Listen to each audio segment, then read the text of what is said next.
প্রণয়ের অমল কাব্য পর্ব সংখ্যা 61। লেখক DRM সোহাগ। গল্প পাঠে আমি অরোরা ইসলাম। আচ্ছা, গল্প শুরু করার আগে একটা কথা বলি। আমি এখন থেকে প্রায় প্রতিদিনই বলতে গেলে ফেসবুক এবং টিকটকে নিয়মিত আছি এবং সেইখানে আমার ডেইলি লাইফের কিছু জিনিস, কিছু কথা শেয়ার করি। আর সবথেকে বড় কথা হচ্ছে আমি লাইভে আসবো খুব শীঘ্রই, আর সেটা ফেসবুক থেকে। তাই তোমরা এখনও যারা আমার ফেসবুক পেজ ফলো করোনি, তাদের সাথে আমি লাইভে কিভাবে যুক্ত হব বলো? তাই ফেসবুক পেজটি ফলো করে সাথে থাকো। আচ্ছা, এবার উপন্যাস শুরু করি। ভার্সিটি যাওয়ার আগে শুদ্ধ আজ ফারহাদের বাড়িতে এসেছে। ফারহাকে সাথে নিয়ে যাবে এজন্য। ফাইজের বাবা নেই, সেজন্য মূলত সে আসলো।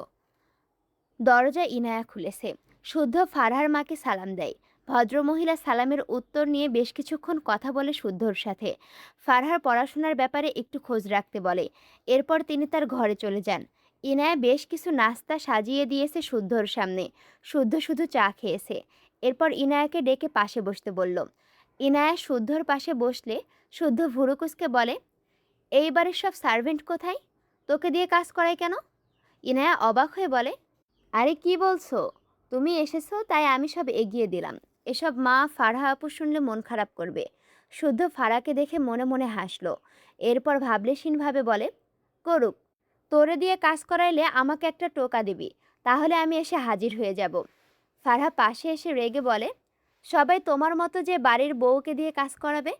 শুদ্ধ পাত্তা দিল না।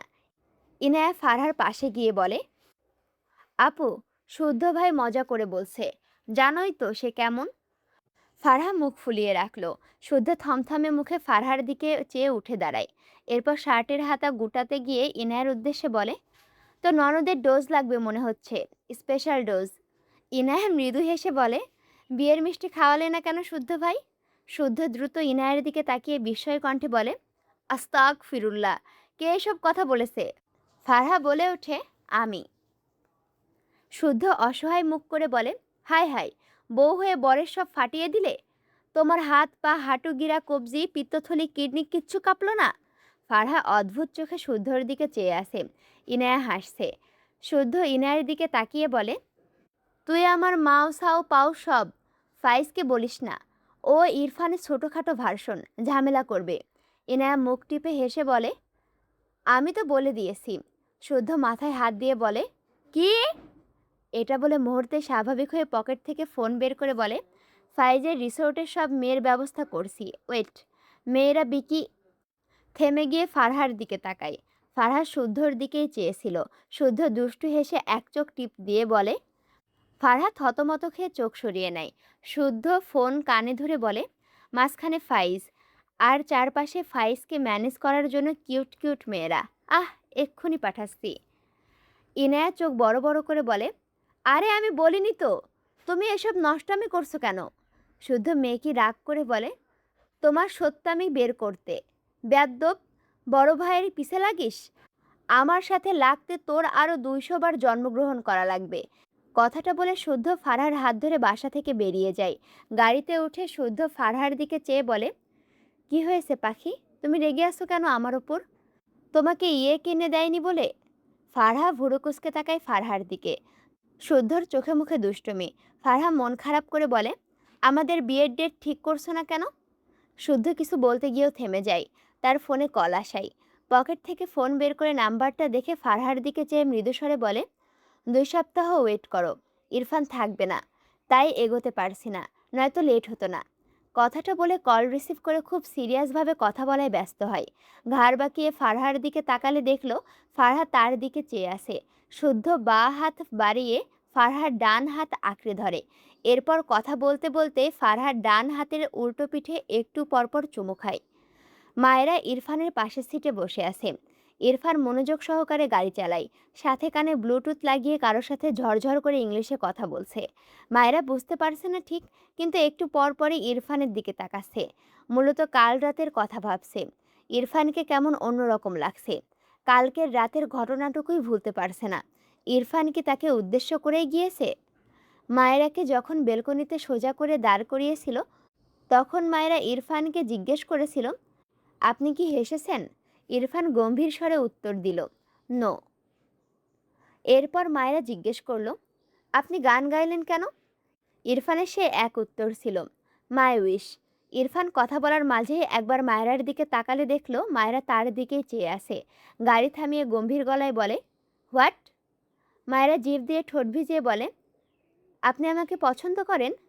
ইরফান তীক্ষ্ণ চোখে মায়রার পানে চেয়ে গম্ভীর গলায় বলে, নো। একটু থেমে বলে, you are that girl I never liked and I never will. এর অর্থ হচ্ছে, তুমি সেই মেয়ে যাকে আমি কখনো পছন্দ করিনি এবং কখনো করব না। মায়েরা একটা কথাও বলল না। একা একাই বেশ কসরত করে গাড়ির দরজা খুলে বাইরে বেরোতে নিলে ইরফান মায়রার হাত টেনে বলে, হোয়াট? মায়েরা চোখ নিচে নামিয়ে ছোট করে বলে, ক্লাস শুরু হয়ে যাবে। ইরফান কিছু বলল না। গাড়ির আধখোলা দরজা খুলে দিতে সে নিজেই মায়রার দিকে এগিয়ে আসে। মায়রার সাথে ইরফান ঘেঁষে আছে। মায়রা শক্ত হয়ে বসে থাকলো। ইরফান গাড়ির দরজা খুলে দিয়ে মায়রার উদ্দেশ্যে বলে, ছুটির পর ভেতর থেকে বের হবে না, ওকে? মায়রা হালকা মাথা নাড়িয়ে গাড়ি থেকে বেরিয়ে স্কুলের গেটের ভিতরে যায়। ইরফান মায়রাকে ভেতরে যেতে দেখে গাড়ি স্টার্ট দেয়। মায়রা ক্লাসে গেল না, সরাসরি কমন রুমের দিকে পথ ধরেছে। আজ মিলি কলেজে আসবে না বলে দিয়েছে। মায়েরার আরও বেশি মন খারাপ হলো। মাথা নিচু করে চুপচাপ হেঁটে কমন রুমের এক কোণায় গিয়ে বসে। এক সাইডে রাখা বেঞ্চের কোণায় গিয়ে বসে মাথা গুজে রাখে দুই হাতের ওপর। ইরফানের বলা কথাটা তার ভীষণ খারাপ লেগেছে। ইরফানের কাল রাতের করা কাজগুলো আবার ওপরের এই ইরফানের সাথে কেমন গুলিয়ে ফেলে। বিড়বিড় করে, নিষ্ঠুর শিশুয়ালা। ভার্সিটি এসে ফারহা নুসরাতের সাথে টুকটাক কথা বলছিল।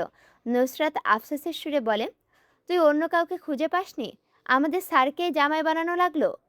এখন একটু মজা করে বলতেও পারবো না, দুলাভাই বিয়ের ট্রিট দেন। পাশ থেকে সাজিদ বিরক্ত হয়ে বলে, তুই খাসনি জীবনে, এখন ওর জামাইয়ের থেকে তোর হাতানো লাগবে কেন? নুসরাত রেগে মেগে সাজিদের দিকে আঙুল উঁচিয়ে বলে, এই কালামানিক, আমার ইচ্ছা আমি খাবো, তাতে তোর 14 গোষ্ঠীর কি? জীবনে তো 10 টাকার কিছু খাওয়ালি না, কিপটুসালা। সাজিদ রেগে বলে, তোকে আজ খাবারের মধ্যে চুবাবো। নুসরাত দ্রুত সাজিদের সামনে দাঁড়িয়ে বলে, এই সত্যি 10-12 প্লেট ফুচকা খাওয়ালেই হবে দোস্ত। সাজিদ চোখ ছোট ছোট করে বলে, রাস্তায় এত অভুক্ত কুকুর থাকতে তোকে কোন দুঃখে খাওয়াতে যাব আমি? সাজিদের কথা শুনে ফারহা শব্দ করে হাসতে লাগলো। নুসরাত দাঁত কটমট করে তাকালো সাজিদের দিকে। রেগে বলে, তুই কোনোদিনও বউ পাবি না, মিলিয়ে নিস। সাজিদ মনে মনে হেসে বলে, সামান্য খাবার না পেয়ে এসব অভিশাপ দেওয়া ঠিক নয়। কুকুররা খেয়ে যা অবশিষ্ট রাখবে ওর মধ্যে তোকে হাবুডুবু খাওয়ানোর ব্যবস্থা করে দিব। সাজিদের কথা শুনে নুসরাত চেঁচিয়ে বলে, কালামানিকের বাচ্চা, তোকে আমি দেখে নিব। সাজিদ পাত্তা দিল না, মনে মনে একটু হাসলো। ওপরে মুখ অবয়ব স্বাভাবিক রেখে ফারহার সামনে দাঁড়িয়ে বলে, কংগ্রাচুলেশন দোস্ত। ফারহা মৃদু হাসল। শুদ্ধ ভার্সিটির এক কোণায় দাঁড়িয়ে ফারহাকে দেখছিল। ফারহাকে ক্লাসরুমের দিকে যেতে দেখে সেও যেতে নিয়ে থেমে গেল ইরফানকে দেখে। ইরফান তার দিকে চেয়ে আছে। শুদ্ধ নিজের শার্ট ঠিক করতে করতে চোখ ছোট ছোট করে বলে, কি অদ্ভুত, আমাকে এভাবে দেখছিস কেন? বউ পাত্তা দিচ্ছে না? ইরফান বিরক্ত চোখে তাকালো শুদ্ধর দিকে। গতকাল অতীতের স্মৃতিচারণ করতে গিয়ে একটা কথা মনে পড়ছে। মায়েরা তাকে বুড়ো বলে সম্বোধন করেছিল। সে কি আসলেই বুড়ো? ব্যাপারটা ভাবতেই কেমন বিশ্রী অনুভূতি হলো। তবুও নিজেকে দমাতে না পেরে শুদ্ধর থেকে শুনতে এসেছে, তাকে কি বুড়োদের মতো লাগে কিনা কোনোভাবে। শুদ্ধ ইরফানকে চুপচাপ তাকিয়ে থাকতে দেখে পকেট থেকে একটা ওয়ান টাইম মাস্ক বের করে। এরপর মাস্কটি মুখে দিতে দিতে বলে, না, মানুষের নজর আর নেওয়া যাচ্ছে না। শুদ্ধবাবু, তোকে এত কিউট হতে কে বলেছিল বলতো? শেষমেশ ছেলেরাও নজর দিচ্ছে তোর ওপর। আমার বউটার হকের দিকে আর কতজনের নজর পড়বে? শুদ্ধর কথা তীব্র আফসোসে ঝরে। ইরফান রেগে টান মেরে শুদ্ধর হাত থেকে মাস্ক ছুঁড়ে ফেলে দেয়। শুদ্ধ চেঁচিয়ে বলে, ইন্নানিল্লাহি, আমার কোটি টাকার মাস্ক। ইরফান দাঁতে দাঁত চেপে বলে, ওর প্রাইস অনলি 10 টাকা। শুদ্ধ অসহায় মুখ করে বলে, ওটা আমার বইয়ের সম্পদ ঢাকার মাস্ক ছিল, তাই ওটার দাম কোটি টাকা।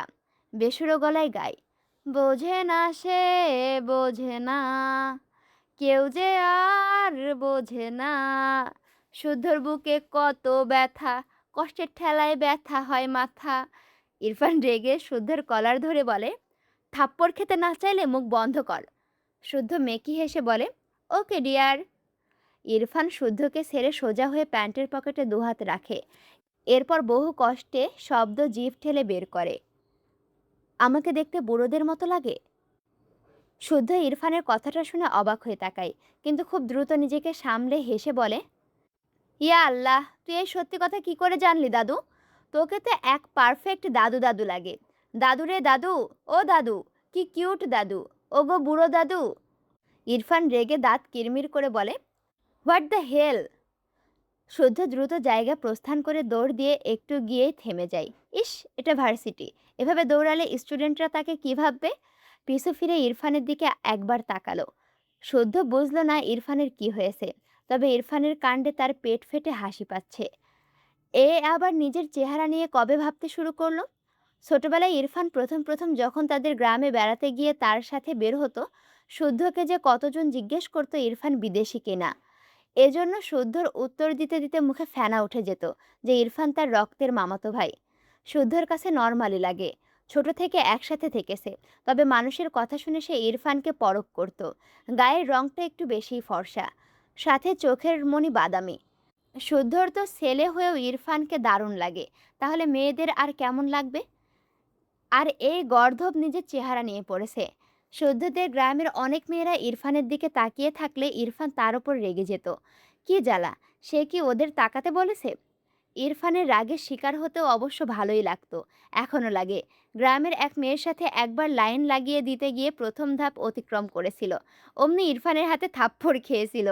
ছোটবেলার কথা মনে করে শুদ্ধর মুখে প্রশান্তির হাসি ফুটে ওঠে। বেশ ভালো ছিল সেই দিনগুলো। কলেজ থেকে বাড়ি ফিরে মায়েরা গোসল করে বের হলো, এরপর নামাজ পড়ে নিল। ভীষণ গরম পড়েছে। ইরফান তাকে নামিয়ে দিয়ে অফিসে গিয়েছে। মায়েরার মনটা খারাপ। সকালে ইরফানের বলা ওই কথাটুকু সে মেনে নিতে পারছে না। ইরফান তাকে ধোঁয়াশার মাঝে রাখে। সে যখনই ইরফানকে একটু একটু বুঝতে চায়, তখনই ইরফান তার চাওয়ার ওপর এক গাদা বিরক্তির কারণ ঢেলে দেয়। মেজাজ খারাপ লাগে মায়েরার। অসহ্য একটা লোক, এই লোক তাকে পছন্দ করবে না, সেও ওই লোককে ভালোবাসবে না। কথাগুলো ভাবতে ভাবতে আয়নার সামনে দাঁড়িয়ে ভেজা চুলগুলো মুছল। পরনে একটা প্লাজো, ওপরে একটা গোল পাতলা জামা। মায়েরা জানে না এগুলোর নাম, তবে গরমে পড়ে বেশ আরাম পাওয়া যায়। ইরফান হয়তো এনে দিয়েছিল, ঘরে এসি দেওয়া। মায়েরার গরম অনুভূত হলো না, তাই সে মনে মনে ভাবল আজ সে শাড়ি পরবে। ইরফানের দাদির দেওয়া শাড়ি নয়, ভালো শাড়ি, একদম মার্জিতভাবে সুন্দরভাবে। ভাবনা অনুযায়ী মায়েরা কাভার্ড খুলে শাড়ি হাতালো। বেশ অনেকগুলো শাড়ি পেয়েছে। মায়েরার কোনোটাই বাসায় পরার মতো লাগছে না। হঠাৎ মনে পড়ল তার শাশুড়ি বেশ কয়েকদিন আগে তাকে কয়েকটি সুতি শাড়ি কিনে দিয়েছিল। মায়েরা ওগুলো নিচের দিকে তাকে রেখেছিল, তার মনেই নেই। সেখান থেকে বেশ কয়েকটি সুতি শাড়ি বের করে এর মাঝ থেকে একটা পার্পল কালারের শাড়ি চুজ করলো মায়েরা।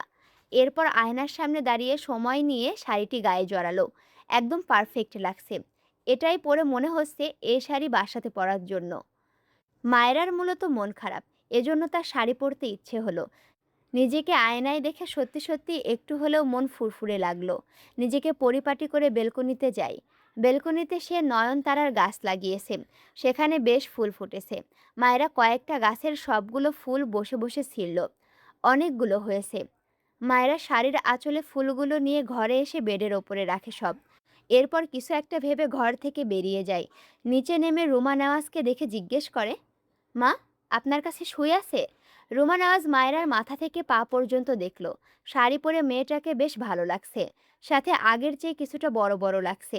ইরফান মায়েরাকে ছোট ছোট বলে মানত না, এখন তার ছেলেটা অনেকটাই মানিয়ে নিয়েছে ভেবে স্বস্তির নিঃশ্বাস ফেলে। তবে তার মনে হয় ইরফান এভাবে মায়েরাকে দেখলে এখন যেটুকু মানতে নারাজ, সেটুকু ঘাটতি পূরণ হবে। অতঃপর মায়েরার উদ্দেশ্যে বলে, তোমাকে আরও কয়েকটা এরকম শাড়ি আনিয়ে দিব, এখন থেকে শাড়ি পরবে, বুঝেছো? মায়েরা বোকা চোখে তাকায় তার শাশুড়ির দিকে। সে চাইল সুই, আর ইনি তাকে বলছে শাড়ির কথা। রোমা নওয়াজ কিছু না বলেই তার ঘরের দিকে চলে গেলেন। মায়েরা বিরক্ত চোখে তাকিয়ে রইল। তার কাছে ইরফান আর তার শাশুড়িকে এক গোয়ালের গরু লাগে।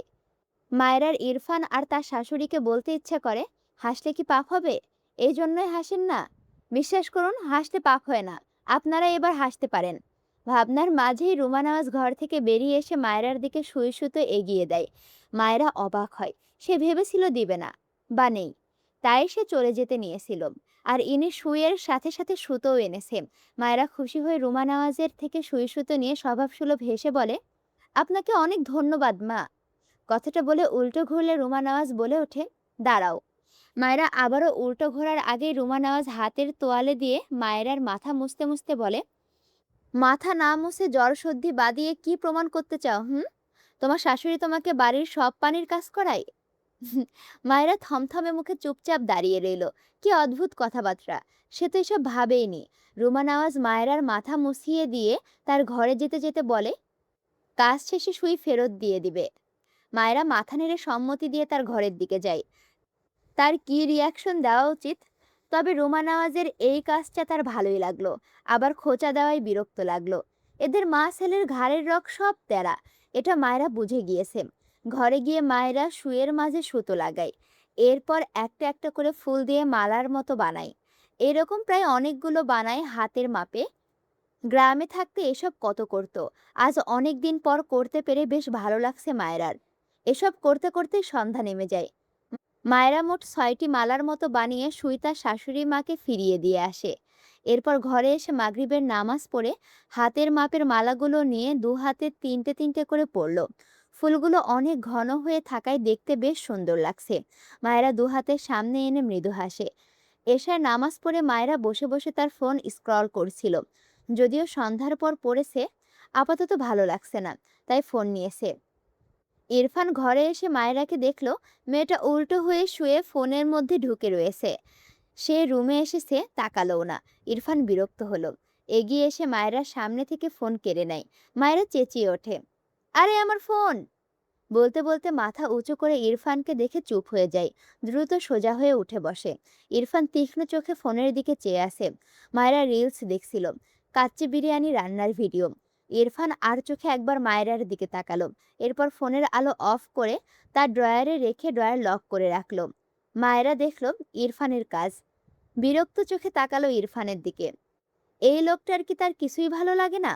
মায়েরা রেগে মেগে অনেক কথা শোনাতে ইচ্ছে হলো, কিন্তু সে কিছুই বলল না। অসহ্যকর লোক একটা, কথাই বলবে না এই লোকের সাথে। সকালেও তাকে উল্টাপাল্টা বলেছে। তার মন খারাপ ছিল, নিজে নিজে ভালো করলো। আর এই বিরক্তিকর লোকটা তাকে একটুও ভালো থাকতে দেখলে যেন গায়ে আগুন ঢেলে যায়। মায়েরা মুখ ফুলিয়ে রাখে। ইরফান তার পরনের ব্লেজার শার্ট খুলল। হাত ঘড়ি খুলতে খুলতে মায়েরার দিকে একবার তাকায়। মায়েরা দু হাঁটুতে থুতনি ঠেকিয়ে রেখেছে। মায়েরাকে দেখতে একটু অন্যরকম লাগছে। খেয়াল করলো মায়েরা আজকে পার্পল কালারের শাড়ি পরেছে। ইরফান গম্ভীর গলায় বলে, শাড়ি পরেছো কেন? মায়েরা কিছু বলল না, মাথা নিচু করে মুখ বাঁকালো। তার ইচ্ছে হয়েছে, সে পড়েছে। ইরফান মায়েরাকে চুপ দেখে এগিয়ে এসে বলে, কি প্রবলেম, কথা বলছো না কেন? মায়েরা এবারেও কিছু বলল না। সে পণ করেছে ইরফানের সাথে কথা বলবে না। ইরফানের বিরক্ত লাগলো।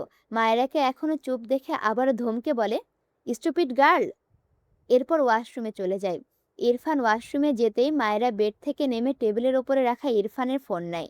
সেও এই ফোন লুকিয়ে রাখবে ভাবল। তার মনে পড়ল ইরফানের ফোনে কার যেন পিক দেখেছিল। এই ভেবে ফোন লক খুলতে চাইলে বাটফ্লাওয়ার লিখে, কিন্তু পাসওয়ার্ড ভুল দেখায়। মায়েরার এত রাগ হলো, এই লোকটা সব তার ইচ্ছের বিরুদ্ধে করে। রেগে মেগে ইরফানের ফোন ছুঁড়ে ফেলল। ছুঁড়ে ফেলার সাথে সাথে দুই হাতে নিজের মুখ চেপে বলে, ইন্নালিল্লাহ। দৌড়ে গিয়ে ইরফানের ফোন কুড়িয়ে নিয়ে চেক করলো ঠিক আছে কিনা। উপরের গ্লাস ফেটে গিয়েছে। মায়েরা চোখে মুখে অসহায়ত্ব। শেষ। ইরফান তাকে কাঁচা চিবিয়ে না খায়। ফোন যেখানে ছিল সেখানেই রেখে মায়েরা ভদ্র হয়ে বেডের ওপরেও গিয়ে বসে। তখনই ইরফান ওয়াশরুম থেকে বেরিয়ে আসে। শাওয়ার নিয়েছে। মায়েরা আর চোখে একবার তাকিয়ে আবারও চোখ নামিয়ে নিল। ইরফান তীক্ষ্ণ চোখে মায়েরাকে দেখে। তখনই তার ফোনে কেউ কল করে। ইরফান এগিয়ে গিয়ে ফোন রিসিভ করতে গিয়েও স্ক্রিনের ওপরে চোখ পড়লে ভুরু কুঁচকে যায়। মাত্র ভালো ফোন রেখে গিয়েছেন, এত বড় ফাটা দাগ কিভাবে পড়ল? ঘাড় বাঁকিয়ে মায়েরার দিকে তাকিয়ে গম্ভীর গলায় বলে, ফোন নিজেই নিজেকে থাপ্পড় মেরেছে নাকি? ইরফানের কথা শুনে মায়েরা চোখ বড় বড় করে তাকায় ইরফানের দিকে। দ্রুত বলে ওঠে, আমি ফেলিনি আপনার ফোন। কথাটা বলে মায়েরা জিভেই কামড় দেয়। দ্রুত চোখ নামিয়ে নেয়। ইরফান তীক্ষ্ণ চোখে গম্ভীর গলায় বলে, ও, আই সি। কথাটা বলে সামান্য ঠোঁট বাঁকিয়ে বিড়বিড় করে, লিটল গার্ল। এরপর কল রিসিভ করে কথা বলায় ব্যস্ত হয়। মায়েরা ইরফানকে কথা বলতে দেখল, মন খারাপ করে বসে রইল। একটু পর বেড থেকে নেমে বেলকনিতে যায়। ইরফান মায়েরাকে বেলকনিতে যেতে দেখে কথা বলতে বলতে সেও বেলকনিতে গিয়ে দাঁড়ায়। মায়েরা পিছু ফিরে ইরফানকে দেখেই আবারও সামনে তাকালো। ইরফান আর মিনিট দুই কথা বলে ফোন রাখলো। এরপর মায়েরার উদ্দেশ্যে বলে, রুমে এসো। মায়েরা যেন ইরফানের কথা শোনেনি। ইরফান চোখ ছোট ছোট করে তাকালো। এত শান্ত মেয়ে মায়েরাকে সে টলারেট করতে পারছে না। রেগে বলে, স্টুপিড, কি প্রবলেম, কথা বলছো না কেন? মায়েরা তবুও কথা বলল না। ইরফান মায়েরাকে টেনে তার দিকে ফিরিয়ে দাঁতে দাঁত চেপে বলে, কথা বলবি নাকি থাপ্পড় খাবি? মায়েরার চোখ টলমল করে ওঠে। মাথা নিচু করে ভারী গলায় বলে, আপনি একটা অসভ্য লোক। আমি কথা বলবো না আপনার সাথে। সরুন বলছি। বলতে বলতে দুহাতে ইরফানের উদাম বক্ষ ঠেলে সরিয়ে দিতে চায়। ইরফান হাতের ফোন বেলকনির কোনায় থাকা টেবিলের ওপরে ফেলে রেখে বাঁ হাতে মায়েরাকে জড়িয়ে নেয় নিজের সাথে। ডান হাত মায়েরার গালে রেখে শীতল কণ্ঠে বলে, হোয়াট হ্যাপেন্ড? মায়েরা চুপ করে থাকে। ইরফান মায়েরার গালে হাত দিয়ে মৃদুস্বরে বলে, এই শাড়ি কোথায় পেয়েছো? মায়েরা নাক টেনে বলে, মা দিয়েছে। ইরফান মায়েরার গাল পেরিয়ে চুলের ভাঁজে আঙুল চালায়। শাড়ি পরেছো কেন? মায়েরা চুপ থাকে। ইরফান মায়েরার ঘাড় থেকে চুলগুলো সরিয়ে মায়েরার ঘাড়ে ঠোঁট দাবিয়ে চুমু আঁকে। মায়েরা ঢোক গিলে চোখ বুজে নেয়। ইরফান ধীরে ধীরে মায়েরাকে তার দিকে টেনে নেয়। এলোমেলো হয় খানিক। মায়েরা ইরফানের দিকে হেলে যায় না চাইতেও। ইরফান সূক্ষ্ম হাসল, বিড়বিড় করে, মাই বাটফ্লাওয়ার। মায়েরা তার শাড়ি খামছে কাপা কণ্ঠে বলে, কি করছেন? ইরফান থামে। শুকনো গলা ভিজিয়ে মায়েরার গলা থেকে মুখ উঠিয়ে নেয়। চোখ দুটো লাল। অন্ধকারে মায়েরা দেখতে পেল না। ইরফান মায়েরাকে ছেড়ে দাঁড়ায়। মৃদুস্বরে বলে, গ্রামে যাব, রেডি হয়ে নাও ফাস্ট। কথাটা শুনেই মায়েরা যেন একটা ঘোরের মাঝ থেকে ফিরল। অবাক হয়ে বলে, সত্যি নিয়ে যাবেন? ইরফান ছোট করে বলে, আজকেই ব্যাক করব। সো ফাস্ট রেডি হও। মায়েরা এবার ইরফানের ডান হাত ধরে আবদার করে, আজকের রাতটা থাকি প্লিজ। ইরফান সাথে সাথে শব্দ করে বলে ওঠে, ইম্পসিবল। মায়েরা ঝাঁকি দিয়ে ওঠে। ইরফান নিজেও থতমত খায়। ভয়েস টোন না চাইতেও কেমন দৃঢ় হয়ে গিয়েছে। কিন্তু এই স্টুপিড বয়ের সাথে রাতে থাকা সম্ভব নয়। তার বইয়ের কাছে এসে ভাগ বসায়। অতঃপর মায়েরার দিকে চেয়ে বলে, তোমার ভাই স্টুপিড বয়। মায়েরা রেগে বলে, হ্যাঁ হ্যাঁ, আমরা সবাই শুধু স্টুপিড, আর আপনি হলেন আসমান থেকে নেমে আসা ফেরেশতা, অসহ্য লোক একটা। আমার ওইটুকু ভাইটাকেও কথা শোনায়। ইরফান কিছু বলতে গিয়েও বলল না। মায়েরাকে আগের রূপে দেখতে পেয়ে ভালো লাগছে তার। কিছু না বলে মায়েরার হাত ধরে ঘরের ভেতরে নিয়ে গিয়ে বলে, ফাস্ট করো। মায়েরা আর কথা না বাড়িয়ে রেডি হতে লাগলো। না থাকলেও গিয়ে দেখতে তো পাবে, একটু সময় থাকতে পারবে, এটাও শান্তি। এই ভেবে মন ফুরফুরে হয়ে গেল। ইরফান বাড়ির মেন গেটে দাঁড়িয়ে আছে। মায়েরা জুতোর র্যাকে তার জুতো খুঁজে পায় না। ইরফান বিরক্ত হয়ে নিজে এসে জুতো র্যাক মেলে ধরে। পুরো র্যাক ফাঁকা দেখে ইরফান অবাক হয়। সে মায়েরাকে যতগুলো জুতো কিনে দিয়েছিল তা দিয়ে এই র্যাক পুরো ভরে গিয়েছিল। সব গেল কোথায়? সোজা হয়ে দাঁড়িয়ে মায়েরার দিকে তাকালে মায়েরা বলে ওঠে, আমি তো এখানেই রেখেছিলাম, রিতা জানে হয়তো। ইরফান গলা উঁচু করে রিতাকে ডাকে। রিতা ইরফানের গলা পেয়ে এক প্রকার দৌড়ে আসে। ইরফান গম্ভীর গলায় বলে, ওর জুতো কোথায়? রিতা দ্রুত এই র্যাক থেকে কিছুটা দূরে থাকা র্যাক থেকে মায়েরার জুতো বের করে আনে। এই র্যাকে পরিষ্কার করেছিল সে, তাই মায়েরার জুতো এখান থেকে সরিয়েছিল। ইরফান গম্ভীর গলায় বলে, বাকিগুলো কোথায়? রিতা অবাক হয়ে বলে, আর তো জানি না ভাইজান। ইরফান অবাক হয়ে বলে, হোয়াট? মায়েরা জুতো জোড়া পরে সোজা হয়ে দাঁড়ায়। এরপর ইরফানের দিকে তাকিয়ে হেসে বলে, আমি এগুলো আমার পরিচিত সবাইকে দিয়ে দিয়েছি। আমার জন্য 2 জোড়া রেখেছি, বুঝেছেন? ইরফান বিস্ময়ের দৃষ্টিতে তাকায় মায়েরার দিকে। তার মনে পড়ল, সে যখন মায়েরাকে বাটফ্লাওয়ার দিয়েছিল তখনও মায়েরা তার দেওয়া বাটফ্লাওয়ার সবাইকে বিলিয়ে দিয়েছিল। সে ধরে নিল তখন মায়েরা জানতো না তার কথা। কিন্তু এখন ইরফানের চোয়াল শক্ত হয়। 2 হাত মুষ্টিবদ্ধ করে রাগান্বিত চোখে মায়েরার দিকে তাকায়। ইচ্ছে করছে একে থাপ্পড় দিতে দিতে আজ রাতে মানুষ বানাতে। আর সহ্য করা যাচ্ছে না একে। মায়েরা ইরফানকে দেখে একটু ভয় পায়। মনে হচ্ছে অনেক রেগে গিয়েছে। মায়েরা জিভ দিয়ে ঠোঁট ভিজিয়ে কিছু বলতে চায়। তার আগে ইরফান মায়েরার মুখ ডান হাতে শক্ত করে চেপে রাগান্বিত স্বরে বলে, কি বললি? আবার বল। মায়েরা মুখে ব্যথা পায়। ইরফানের আচরণেও অবাক হয়। আজ অনেক দিন পর যেন আগের ইরফানকে দেখতে পেল। ইরফান চিৎকার করে বলে, স্টুপিড গার্ল, কাকে দিয়েছিস এসব? Speak up. আসসালামু আলাইকুম রাহমাতুল্লাহ। কেমন আছো তোমরা সবাই? আচ্ছা, তোমাদের কাছে আমার একটা রিকোয়েস্ট। আমার না মন ভালো নাই, বুঝছো? আমার না খুব স্পাইডারম্যান, স্পাইডারম্যান এই গানটা শুনতে মন চাচ্ছে, বুঝছো? তাই তোমরা যারা আমার সঙ্গে ফেসবুকে এবং টিকটকে যুক্ত আছো, তারা অবশ্যই প্লিজ আমাকে ইনবক্সে স্পাইডারম্যান তুমি উড়ন্ত ঝুলন্ত বেগবান এই গানটা তোমরা আমাকে শেয়ার করবা এবং যারটা সবথেকে বেশি ভালো হবে, যার বা যাদেরটা ভালো হবে তাদেরটা ফেসবুক পেজে শেয়ার করা হবে, বুঝছো? এবং ভিডিওতে শেয়ার করা হবে। তাই মিস করো না, বুঝছো? আর হ্যাঁ, এখন অনেকেই বলবে যে আমার ফেসবুক পেজ এবং টিকটক আইডির নাম কি? আমার ফেসবুক পেজ, টিকটক আইডি এবং ইউটিউবের সবগুলোর নামই এক। Voice of Aurora. তাই এখনই সার্চ দিয়ে ফলো করে যুক্ত থাকো।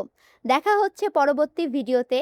বরাবরের মতো আমি তোমাদের সাথে আছি, তোমাদের অপ্রিয় পাঠিকা অরোরা ইসলাম। আল্লাহ হাফেজ।